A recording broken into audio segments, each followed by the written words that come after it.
White panda AID থেকে আপনি আমাদের ইউটিউব চ্যানেলে প্রশ্ন করেছেন, বাজারের ক্রস চিহ্নের মেডেল পাওয়া যায়, ইয়াং ছেলেরা ধাতব চেইনের গলায় ঝুলায়, কোনো মুসলিমের জন্য এগুলো পরা কতটুকু সমীচীন? যদি ক্রস চিহ্ন, যেটা আপনার ক্রুসের যে খ্রিস্টানদের রয়েছে, ধর্মীয় নিদর্শন রয়েছে, সেটি থাকে, তাহলে সেক্ষেত্রে সেরকম মেডেল পরা কোনো মুসলমানের সন্তানের জন্য জায়েজ নয়। কারণ অন্য ধর্মাবলম্বীদের ধর্মীয় বিভিন্ন বিশ্বাসকে ধারণ করে এরকম কোনো কিছু মুসলমানের জন্য ব্যবহার করা জায়েজ নয়। এটি কোনো কোনো ক্ষেত্রে ঈমান হরণের কারণ হতে পারে। অত্যন্ত ভয়াবহ বিষয়, বিষয়টিকে আমরা খুব ছোটো করে দেখার কোনো সুযোগ নেই।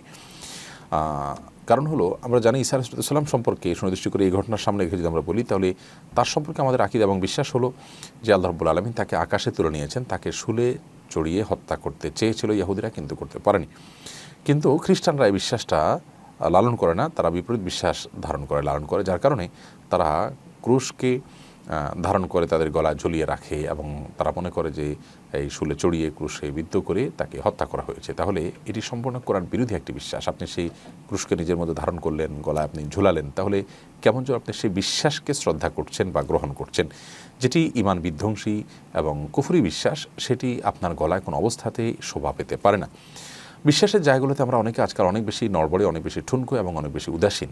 আমরা মনে করি যে এগুলো নিয়ে বাড়াবাড়ি করা ঠিক না। মূলত এটা বাড়াবাড়ি নয়, বরং এটা হলো দ্বীনি চেতনা। আপনার বিশ্বাস যেটা আছে, বিশ্বাসের সাথে আপনার কর্মের যেন মিল থাকে, সেজন্য একজন ইমানদারের যে চেষ্টা থাকা উচিত, সেই চেষ্টার জায়গা থেকে এমনটি করা উচিত। অর্থাৎ ভিন্ন ধর্মাবলম্বী ভিন্ন বিশ্বাসের কোনো সিম্বল, কোনো নিদর্শন, এগুলো একজন মুসলমান ধারণ করতে পারেন না। এটা জায়েজ নয়, গুনাহের কথা, এবং এটি ক্ষেত্র বিশেষে ঈমান হরণের কারণ হতে পারে।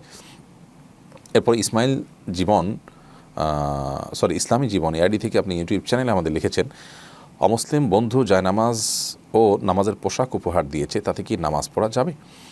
উপহার কে দিয়েছে দর্শক, এটি কোনো গুরুত্বপূর্ণ বিষয় নয়। যে কোনো ব্যক্তি, অন্য ধর্মাবলম্বী আপনাকে কোনো উপহার দিলে সেটা আপনি গ্রহণ করতে পারেন। বিষয় হলো যে আপনি যে উপহারটা গ্রহণ করছেন সেটি হালাল নাকি হারাম। যদি হারাম হয়, তাহলে কোনো মুসলমান, কোনো আলেম মানুষ উপহার দিলেও সেটা গ্রহণ করা জায়েজ হবে না। আর যদি হালাল হয়, তাহলে অমুসলিম উপহার দিলেও সেটি আপনি গ্রহণ করতে পারেন, কোনো অসুবিধা নেই।